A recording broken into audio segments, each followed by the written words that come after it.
Today is Happy Friday, and I will gonna read Ivy and Ben One Big Happy Family Story starting at the road to the table.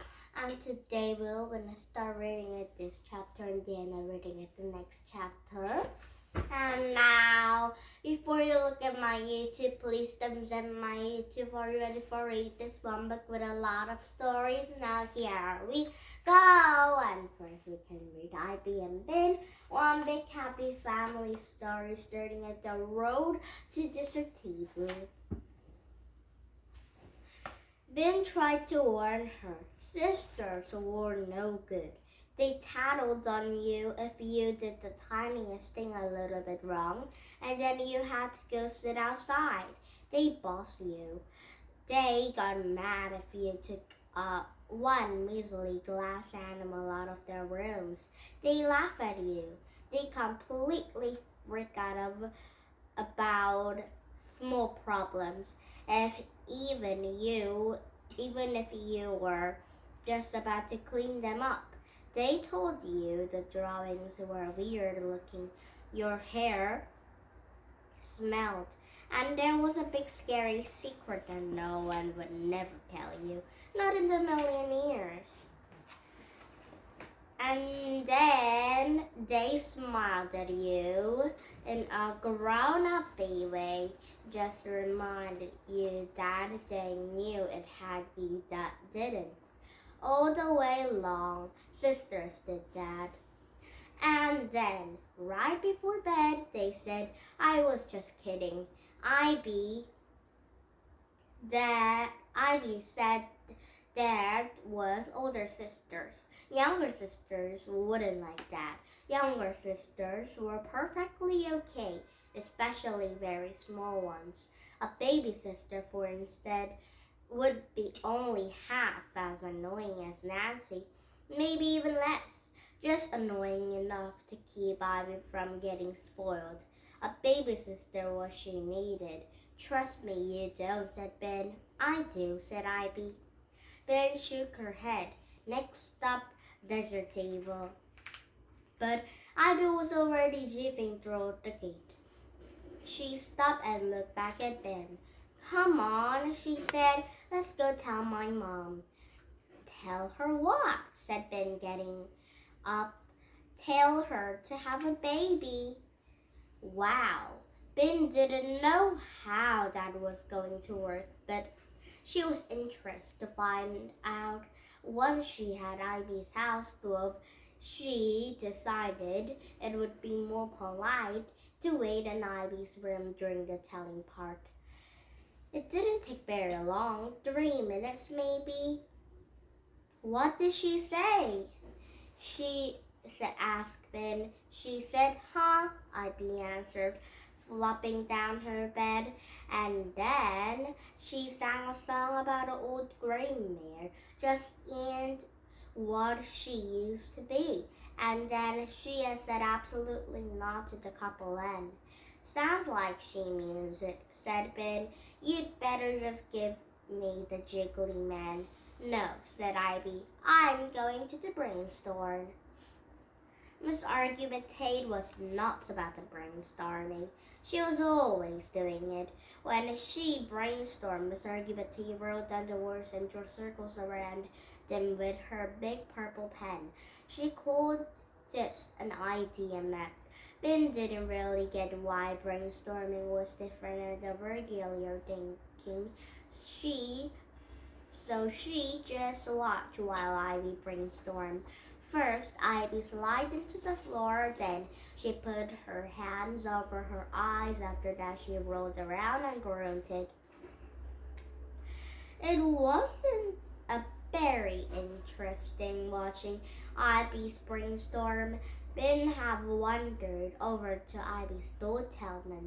Ivy's room was divided to 5 little sections. There was only there was an art studio, sleeping area, a living room, a magic lab, and a doll tenement, and where all of Ivy's dolls lived.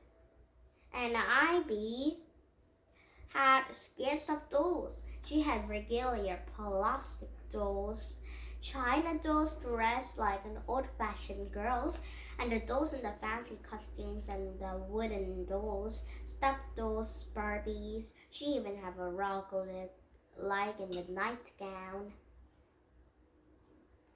And there was Ben had poked around looking for the jiggly man.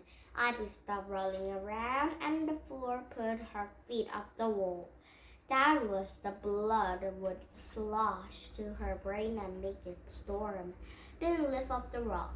No jiggly man. She peeked inside the doll bed. Ew, she said. This one's gross. She held up a doll by its foot. Ivy glanced up the floor. That's Jellyfin. She's supposed to look like a real baby. She did. Jellyfin and blobby arms had floppy arms and legs. She had droppy fat cheeks and tiny drolly lips. In between her drolly lips, there was a little hole where you're supposed to stick the bottle. On the bed, head was pink, needle cap on her squishy bottom was a big diaper. She gave Ben the creeps. Let's bury her alive. Ivy giggled. Okay, when I'm done brainstorming. Well, hurry up, said Ben. Ivy tried. How can I get a sister? She asked herself. How? She poked her eyes out of her electrical outlet on her wall. Suddenly, her brain stormed. Hey, she said, electricity. What about it? Said Ben. She waved Jellyfin. Come on, let's bury her. No, said Ivy. Let's put on some electricity in her and make her come to life. Ivy had seen in the movie there was a little guy who made a giant robot and that he struck with a lightning and it set up. Ivy explained. That's what we're going to do with Jellyfin.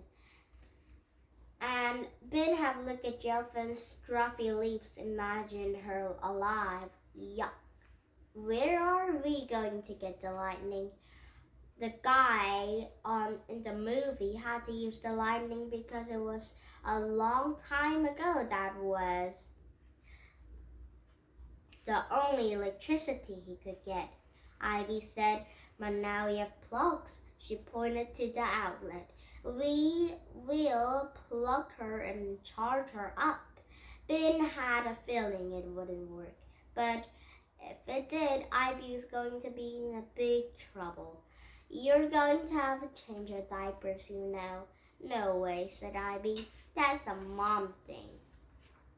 You should ask your mom first. Then Ivy went downstairs to talk to her mom and came a few minutes later holding a plug. My mom says that if I make Jellyfin come alive with electricity, she'll be happy to change her diapers because she supports scientific progress. She even gave me her phone plug for charging. The end of Ivy's mom plug was a regular plug, but the other end was shaped like a tiny straw. It's easy to germ it out when the hole where Jellyfin's bottle was supposed to go, and Ben had wanted to stick it right into the top of Jellyfin's head, but Ivy had thought it would be make Jellyfin come alive with a hole in her head. See, I'm getting less spoiled already, she said. In the movie, the robot came to life in the special table. Ivy and Ben had laid the Jellyfin out of a table in the Ivy's magic lab. The table was covered with a tinfoil, so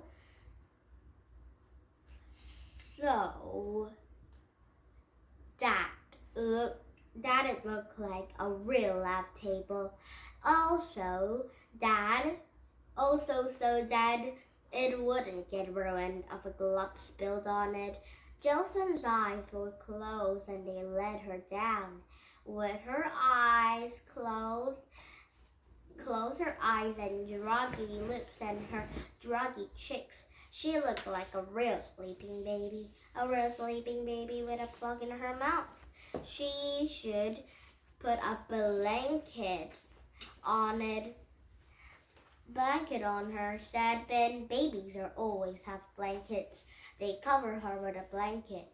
Okay, now they were ready. They decided to plug another end of a cord of an electrical outlet together, so if dolphins had to come in alive, they could both be famous. Together they crouched by the outlet.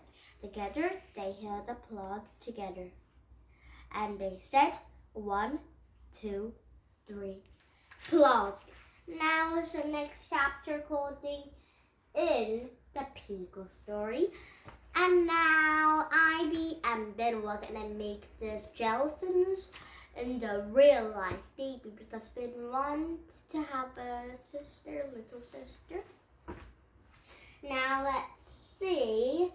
This jellyfish is going to be the real family for tomorrow maybe. And now, did you have fun? You lost English Country. We come back with some these book, but not this story because there might be a new chapter to read. Or maybe if I have a lot of time to read all of this story, then I'm gonna have the really new book because this is the end of Ivy and Ben book. So maybe I'm gonna find a new fun book.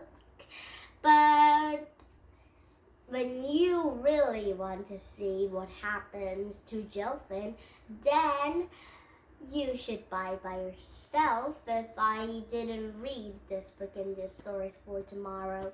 Now, please don't say my YouTube. If you didn't, don't say my YouTube before you look at my YouTube and have a nice day. Bye-bye, everyone.